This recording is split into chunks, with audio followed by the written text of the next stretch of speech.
the behavioral finance and its impact on corporate financial decision making.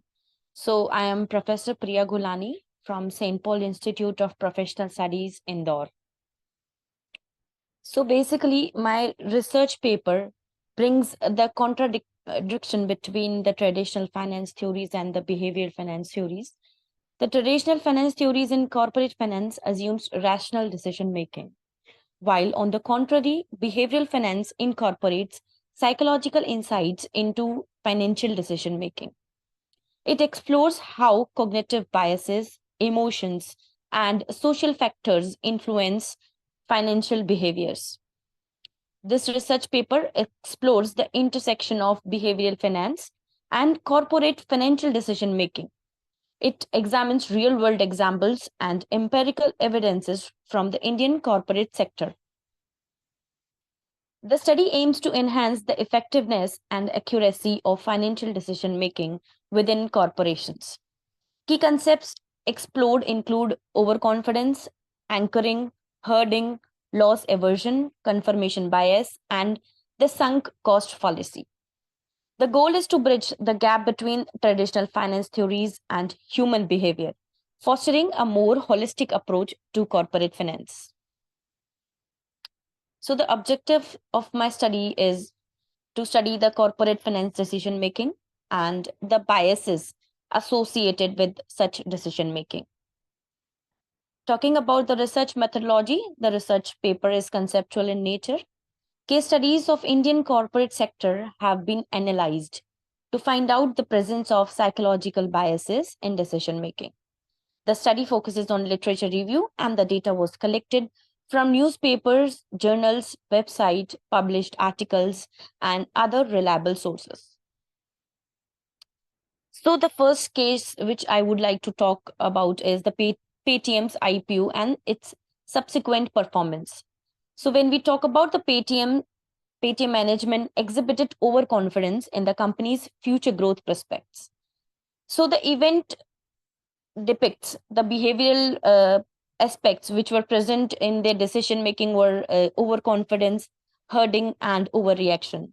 The management's belief in their ability to dominate the market and deliver strong financial performance led to high pricing of the IPO.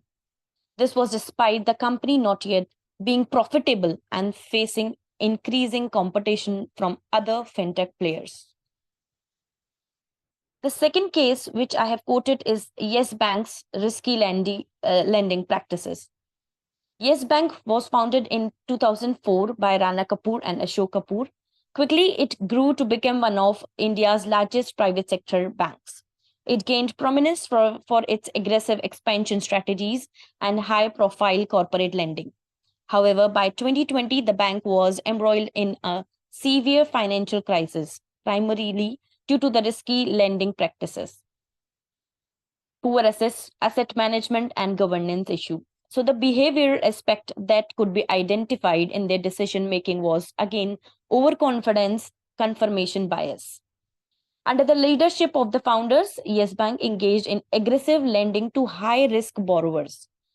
I would like to bring to the notice of the listeners it was high risk borrowers.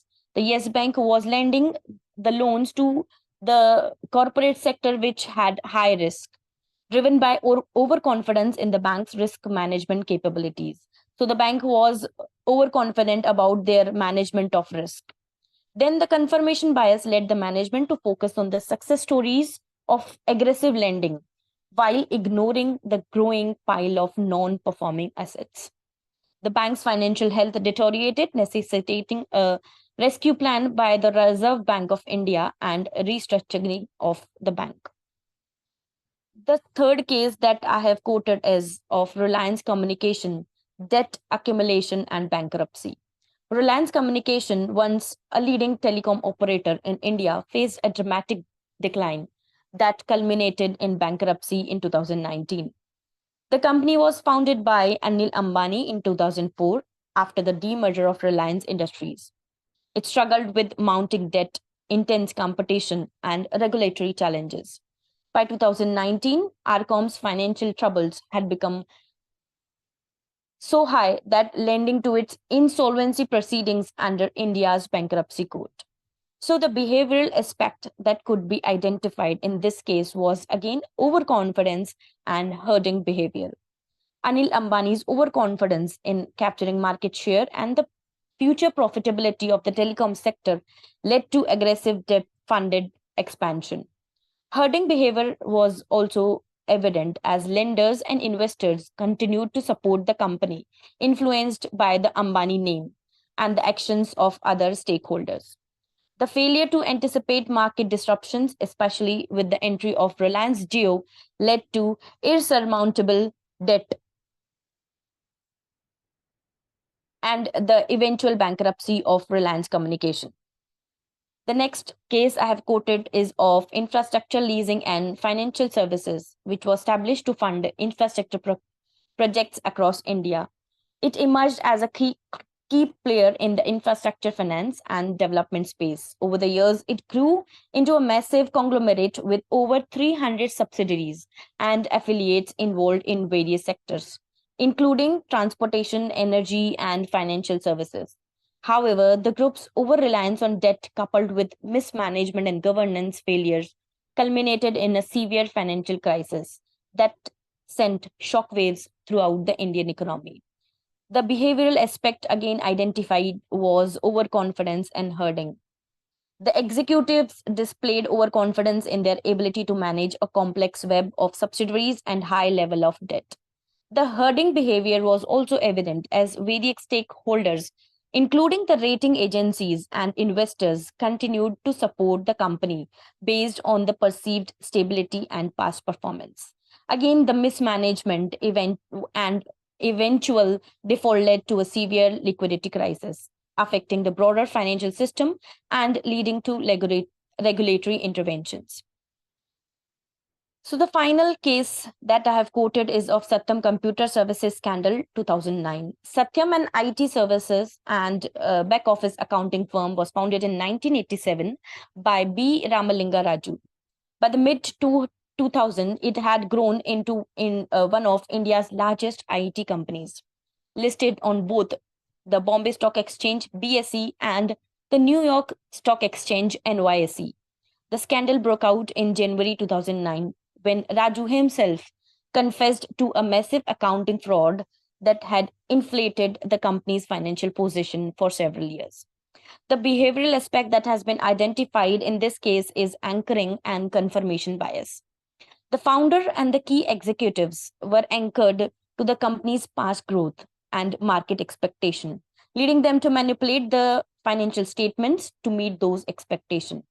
Confirmation bias led them to selectively use information that supported their fraudulent activities while ignoring signs of financial instability. The exposure of the scandal resulted in significant financial losses for investors and a loss of trust in corporate governance in India.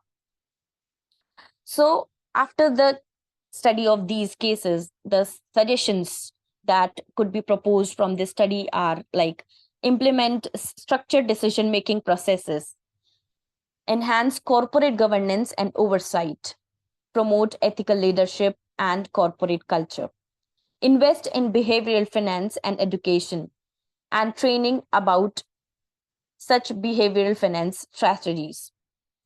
Encourage diverse perspectives and collaborative decision making.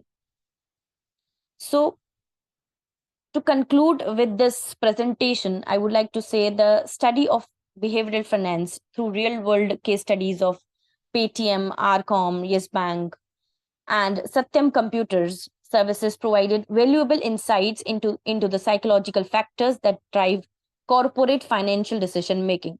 So, friends, I would like to bring to your notice that while the decision making is being done, whether being the individual investor or being at the corporate level, we always observe the statistics, but the observation of psychological element is equally important to be successful on both the ways, on from the corporate side also as well as from the individual investor sides. So recognizing and addressing these cognitive biases is essential for enhancing corporate resilience, maintaining financial stability, and achieving long term success in a competitive business environment. So this is it from my side. Thank you all.